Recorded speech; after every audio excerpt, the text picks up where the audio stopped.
What is up? Hopefully you guys are having a wonderful day. Back here with some more Resident Evil Remake gameplay for you. And today I'm going to be talking about the difficulties of adapting a source material when it comes to adapting a video game into such things such as live action movies. Now I only want to focus on Resident Evil and its live action movies with new ones coming sometime next year. But if you don't know my opinion on this, in case you haven't heard it or you're new to the channel, I'm not the biggest fan at all of video games being adapted into live action movies. In fact, I'm kind of pretty much against it because 9 times out of 10 they're not very good. But even if they are good or decent at least, here's the reality. No matter how good it is, it's never going to be as good as the game. I mean, I'm going to take a game any day of the year over a live action movie based on the game, no matter if it is respectful to the source material and good and solid and decent in terms of the viewing point of a movie. But that's where I get to my whole debate, because a lot of people get very anal over source material.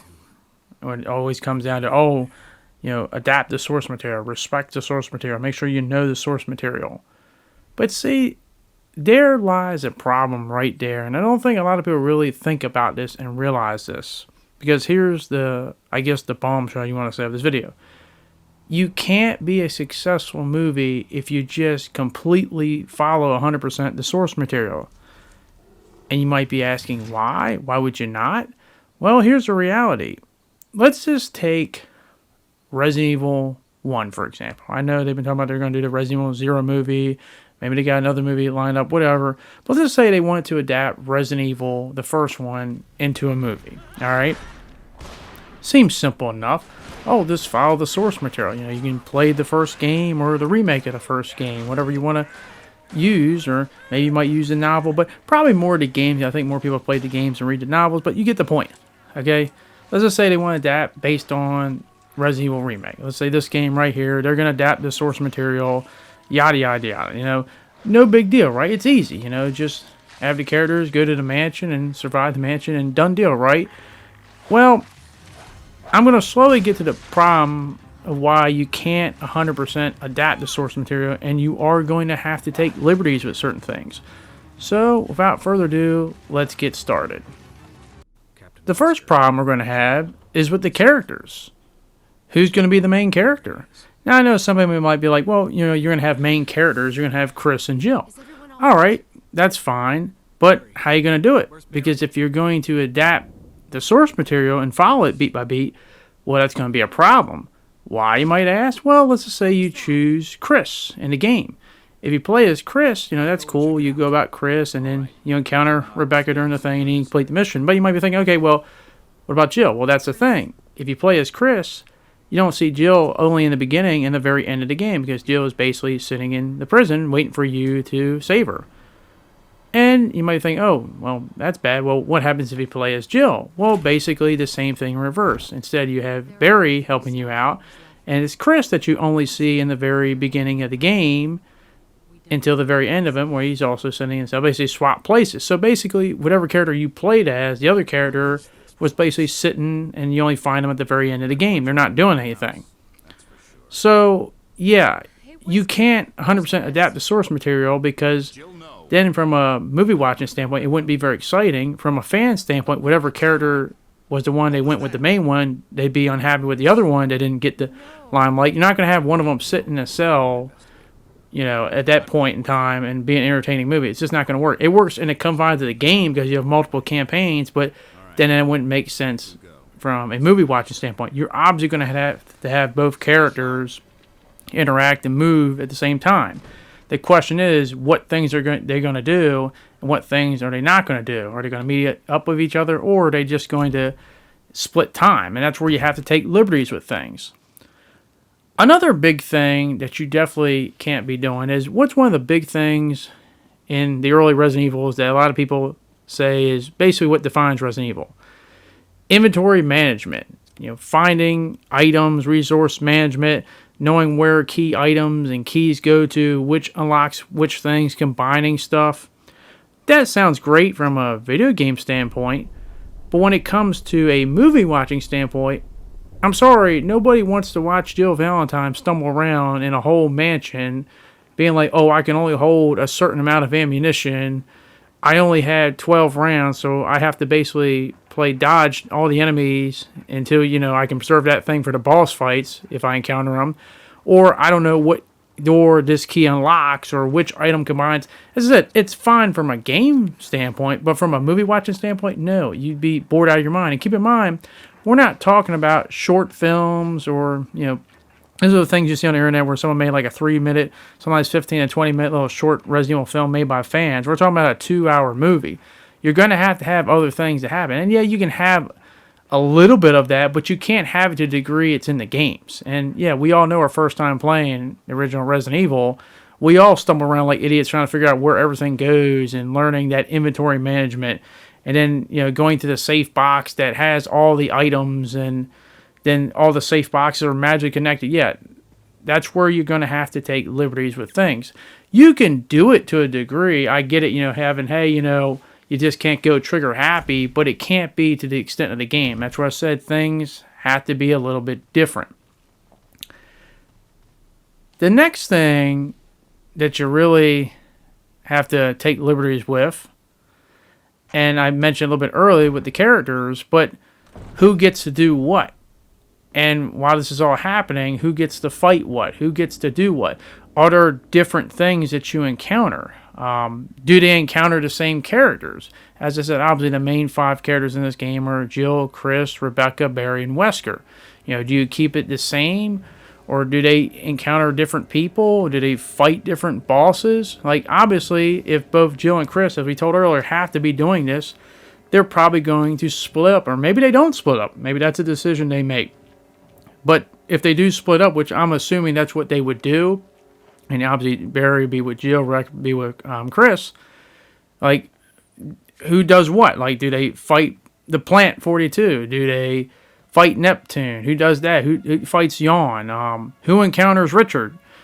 Who encounters Forrest? Who is there when they find a whole... Who discovers the whole betrayal first? Like, there's so many things that you have to make a decision and take liberties with, which goes to my point. As I said, you want to respect the source material, but you can't follow it 100% of the way. You're going to have to do things a little bit differently for the confines of a movie to be entertaining as a movie. Because what works in a game doesn't translate well to a movie a lot of times. And I think that's the biggest problem we see a lot of times. And it's why I feel like the people that say, oh, just follow the source material. If you follow it beat for beat, it's not going to be a very entertaining movie. Yeah, you get everything 100% the way you saw in the games, but it just isn't as fun as watching it as in terms of playing it. And I think that's my big point here. Other things that are going to have to be taken liberties with is I feel like just adding some things. I think personally, if I were to do a Resident Evil 1 live action movie, I'd feel like I'd want to add things that were in the game. And one of the biggest ones would be in the beginning, just learning a little bit about both the STARS teams, the Alpha and the Bravo, learning what led them there, a little bit about each other so you can see the impact of what eventually is going to happen to these people, but get a little bit backstory into them so you understand a little bit of characters and their personalities and stuff and how they're eventually going to deal with the impending doom that's coming to them. But that's something that they're going to have to add that wasn't in the games. And as I said before, that's what I said, taking liberties. And I know people always talk about, respect source material. You have to include every single solitary thing, but I also think you got to add things to make it more entertaining and understandable from a movie standpoint. It works for the confines of a game, but in a movie, it's a little bit different. Also, which scenes are going to stay and which scenes are going to not stay. Like, for instance, I think everyone can agree that the whole Jill sandwich scene has to be in there, just from, obviously, the comedic value in the last. But, as I said, who gets to do what? How do you decide that? Who determines that? How do you determine which character finds this thing before the other character, and which character gets to point A before point B before the other character? I don't know. Once again, that's something that a director is going to have to figure out themselves, and why it's a little bit more complicated than a lot of people wish to admit or value. So, once again, I try to be fair. If it was me personally, I like see Jill and Chris do the same things a little bit differently, but I don't want to see one character get shafted or the other. I try to be respectful as possible, but it's a lot more difficult than a lot of people want to admit.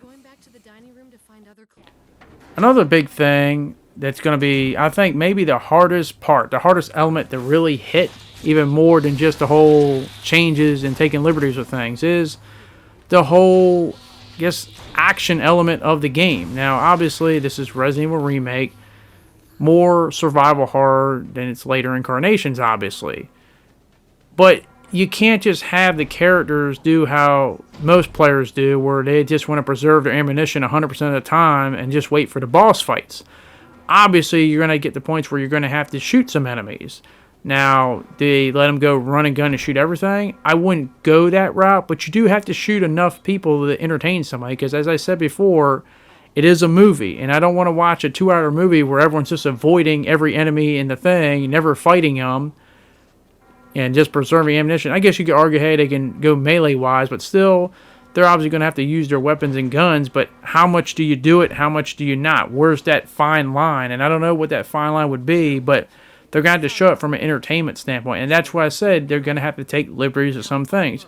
It's different from a game perspective. Obviously, you wouldn't run around unless you have infinite ammo and just shoot every single enemy on site. You'll be basically screwed in no time, unless you're a master of the knife. But from a movie standpoint, yeah, you're going to show a little bit of action. As I said, there's a wide variety of weapons in this game, and you got to use them, from magnums to handguns to grenade launchers, etc., etc., etc. And obviously, my personal favorite, the shotguns.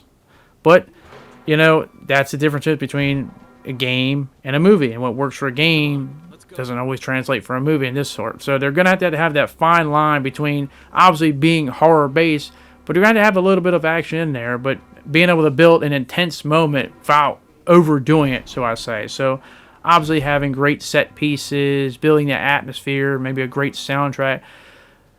My whole point is, it's a lot harder than a lot of people seem to think. I know we see those short fan films, and no problems against those short fan films. I know those fans love the franchise, but there's a difference between having that 3 to 20 minute little short film than having a whole 2-hour movie where you have to basically please maybe one of the hardest fan bases you'll ever find in anything in Resident Evil and make it an acceptable movie. Because the reality is, you're never going to please everyone. But could you make a respectable movie? Yeah, it's possible. Obviously, I've lost faith a long time ago. But even if they did follow everything and had fans there being the ones to tell them what decision they should be doing, it's still going to be a lot harder than people make it out to be. Because once again, they're going to have to take some changes. And I think one of the biggest changes, obviously, is going to be something that not even the game was able to do. And that was this. They're going to have to be able to make an actual canon ending. Because if you all forget, Resident Evil Remake doesn't have canon ending. There's never been a canon ending for Resident Evil Remake, because the canon ending, obviously, is all of them survive. All 4 of them are on the chopper, but you only get 3. So that's a difference they're going to have to change right there, and that's something the game never did right. That's what people were saying if they had to remake Resident Evil Remake, which is a mouthful. Why don't they have an ending where you have Chris, Jill, Barry, and Rebecca? But no, you can only get 3 of them at most. So that's something they're going to be doing a little bit different. I think that's a difference that everyone will be welcome to see. One of the few things the remake didn't do right, but nonetheless, yeah, there's a lot more thought process behind this. There's a lot more tough things to do. And as I said, will we possibly get a decent, solid Resident Evil live-action movie? Possibly, but my problem is this. At this point, how many times you had to strike out before you just ran out of chances? I mean, how many movies is this now? I'm not holding my breath, but I also just want to point it out there that even if they do it a solid job, it's still going to be harder than most people want to make it out to be, because you still got to do some differences. But ultimately, even if they do it well, I'm just a gamer. I want to play another game in a franchise. I don't want to play or watch a live-action movie based on a game from the franchise. And yeah, can we have a few solid ones? Yeah, but as I said, I want to play a game, not a movie. Hopefully, I made that clear to you guys. But I want to get you all brainstorming and thinking. If we had to do a live-action version of Resident Evil, the first one, what liberties would you have to take, would you take in a movie? I mean, if you're someone that wants to follow it beat for beat 100% and think that's just going to be the most entertaining movie in the world, more power to you. I just don't agree with that. But if you do, more power to you. But if you do feel like some things have to be taken liberties with, how would you do it? How would you do the characters? How would you split them up? Or would you do the whole thing where one character is the main character and the other one just sits in the cell waiting the whole time? Or would you split them up? How would they meet each other? What scenes would each character do?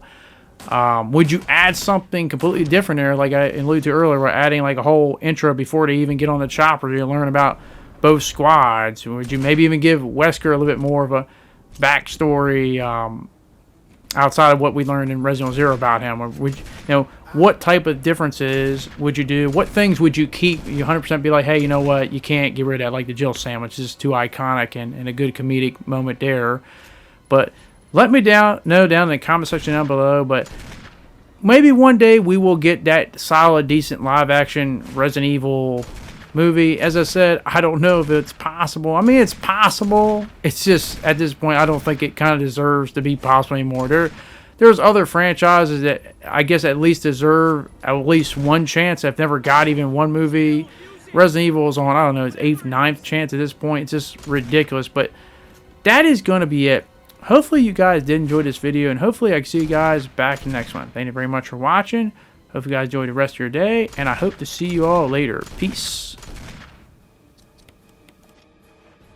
And if you're wondering, yes, JillValentine fires the final rocket shot at Tyrant and kills him. No questions asked.